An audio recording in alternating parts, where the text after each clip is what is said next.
Hello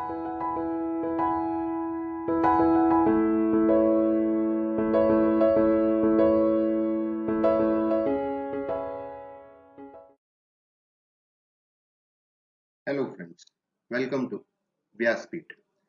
What next after 12th commerce की इस series में आज मैं आपके सामने सेकंड वीडियो लेके आया हूँ, जिसमें हम ये देखेंगे कि 12th के बाद जो हमारे पास दो ऑप्शन होते हैं, ट्रेडिशनल कोर्स और प्रोफेशनल कोर्स। उसमें अगर अपन ट्रेडिशनल कोर्स की तरफ जाते हैं तो हमें तो जो कोर्स हमें मिलता है वो होता है BCom bachelor of commerce. Bachelor of commerce जो है वो दो स्ट्रीम में होता है, या तो पास कोर्स कर सकते हैं और हम बीकॉम ऑनर्स भी कर सकते हैं। यहाँ एक सबसे इंपॉर्टेंट चीज ये है जो आज के टाइम में वो बहुत मिसिंग होती है, वो होती है प्रैक्टिकल नॉलेज। जब भी हम बीकॉम कोर्स को करते हैं तो हमें उसके साथ प्रैक्टिकल नॉलेज होना बहुत जरूरी होता है, जो आज की डेट में मिसिंग है। अब बीकॉम के साथ हम कौन कौन से कोर्सेज कर सकते हैं वो भी आगे मैं आपको बताऊंगा। और बीकॉम 3 ईयर का कोर्स होता है, 3 ईयर डिग्री कोर्स है। काफी यूनिवर्सिटीज में ये सेमेस्टर से भी किया जा सकता है। मैक्सिमम ये 3 साल का कोर्स है, और इस 3 साल में आपको 3 मेन कोर्स पढ़ने होते हैं जिसके बारे में आपको पढ़ाया जाता है। वो होता है अकाउंटिंग कोर्स, सेकंड होता है बिजनेस फाइनेंस एंड इकोनॉमिक्स, और बिजनेस थर्ड कोर्स होता है बिजनेस एडमिनिस्ट्रेशन। जैसा कि आपको पता है कि बीकॉम जो है वो एक कॉमर्स से रिलेटेड मतलब बिजनेस से रिलेटेड कोर्स है, तो इसमें सारी नॉलेज आपको दी जाती है बिजनेस से रिलेटेड। बीकॉम की जो डिग्री होती है उसका ऑब्जेक्टिव क्या होता है? उसका ऑब्जेक्टिव ये होता है कि बिजनेस की सारी नॉलेज देना, बिजनेस में अकाउंटिंग, मैथमेटिकल, मैनेजरियल स्किल्स के साथ, लॉ के साथ, कम्युनिकेशन के साथ, सारी चीजें आपको बीकॉम में पढ़ाई जाती हैं। एक बीकॉम की डिग्री करने के बाद आप न्यूमेरिकल एबिलिटीज का मतलब आप accounting, writing skills and business correspondence letter लिखना है, कैसे बिजनेस की लैंग्वेज होती है, लॉ और लेजिस्लेशंस मतलब लॉ से रिलेटेड चीजें, लॉ से रिलेटेड सब्जेक्ट्स भी आपको पढ़ाए जाते हैं जो आगे आएंगे। और रिसेंट ट्रेंड्स क्या चल रहे हैं वो भी आपको बिजनेस बीकॉम में पढ़ने को मिलता है। फिर में अकाउंटिंग के अंदर दो सब्जेक्ट होते हैं, फाइनेंशियल अकाउंटिंग और कॉस्ट अकाउंटिंग। एज कि आपको पता है कि अकाउंटिंग का ग्रुप है तो अकाउंटिंग के पेपर होंगे। बिजनेस फाइनेंस एंड इकोनॉमिक्स में बिजनेस इकोनॉमिक्स एंड एनवायरमेंटल होता है, और बिजनेस एडमिनिस्ट्रेशन में business management and business regulatory framework मतलब लॉ सिखाया जाता है।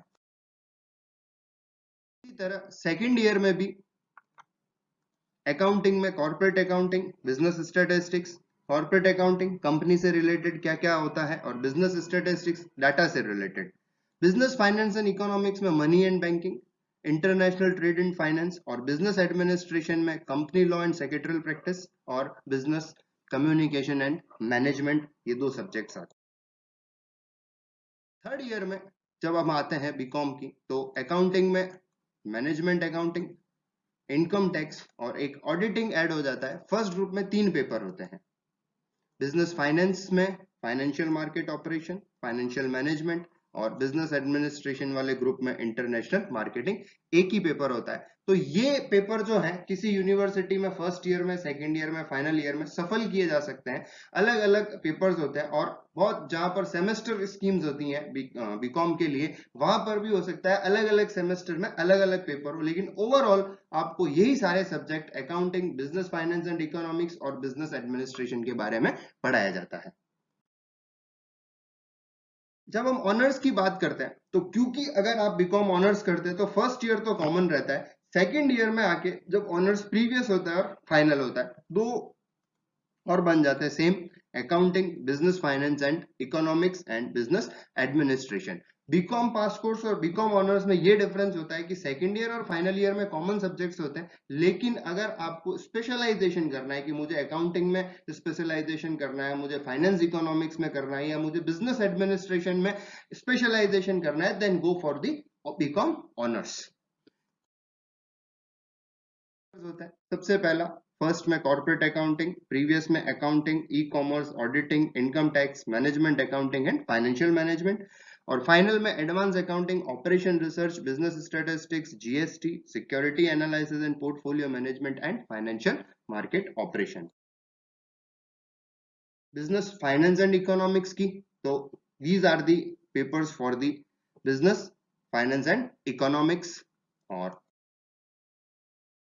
एडमिनिस्ट्रेशन की बात करते हैं तो यहाँ पर बिजनेस एडमिनिस्ट्रेशन के ये पेपर्स होते हैं। हम फाइनेंस एंड इकोनॉमिक्स और बिजनेस एडमिनिस्ट्रेशन थ्योरेटिकल बेस पे जाता है, और जब हम अकाउंटिंग की तरफ जाते हैं तो उसमें practical subjects means question solve करने वाले ज्यादा होते हैं।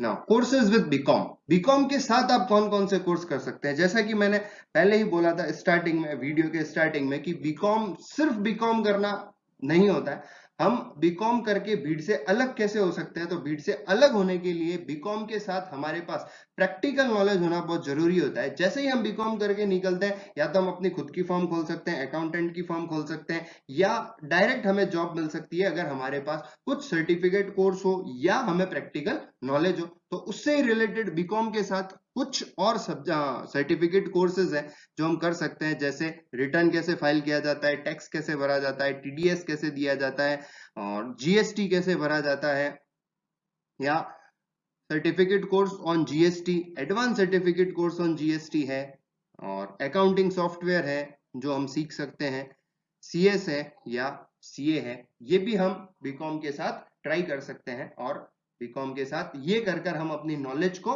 बढ़ा सकते हैं। Now what next after BCom? हम बीकॉम तो कर लेंगे, लेकिन बीकॉम अगर हमने प्रैक्टिकल नॉलेज के साथ की है तो हमें जॉब भी मिल जाएगी, हम अपनी फर्म भी खोल सकते हैं। लेकिन अगर हमें आगे और बढ़ना है, पीजी की तरफ, पोस्ट ग्रेजुएशन की तरफ जाना है, तो और हम बीकॉम के आगे क्या कर सकते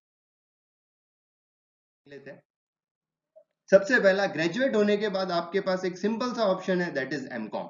ट्रेडिशनल बीकॉम के बाद एमकॉम। अब एमकॉम में क्या होगा, एमकॉम करने के क्या फायदे हैं, वो हम अपनी इस सीरीज के थर्ड वीडियो में देखेंगे। एमकॉम भी अकाउंटिंग में, फाइनेंस एंड इकोनॉमिक्स में और बिजनेस एडमिनिस्ट्रेशन में मोस्टली जो यूनिवर्सिटीज है वो यही सब्जेक्ट्स ऑफर करती है। इसके अलावा भी और सब्जेक्ट्स होते हैं, for example ABST, accounting and business statistics, उसमें भी आप एमकॉम कर सकते हैं। अगर हम एमकॉम की तरफ नहीं जाते हैं तो हमें सीए और सीएस, चार्टर्ड अकाउंटेंट और कंपनी सेक्रेटरीज का कोर्स है जो हम बीकॉम के बाद कर सकते हैं। बीकॉम के बाद हम एमबीए कर सकते हैं। बहुत it is a vast stream, and इसके लिए हम एक अलग से वीडियो में डिस्कस करेंगे कि एमबीए किन किन सब्जेक्ट्स में किया जा सकता है और आज की ट्रेंड में क्या जरूरत है एमबीए में। बीकॉम के बाद हम एलएलबी की तरफ भी जा सकते हैं। अगर हमें लॉ में इंटरेस्ट है, हम एडवोकेट की तरफ देखते हैं, तो हम लॉ भी कर सकते हैं, एलएलबी। अगर हमें टीचर बनना है तो आप टीचर के बाद बीएड भी कर सकते हैं, बैचलर ऑफ एजुकेशन,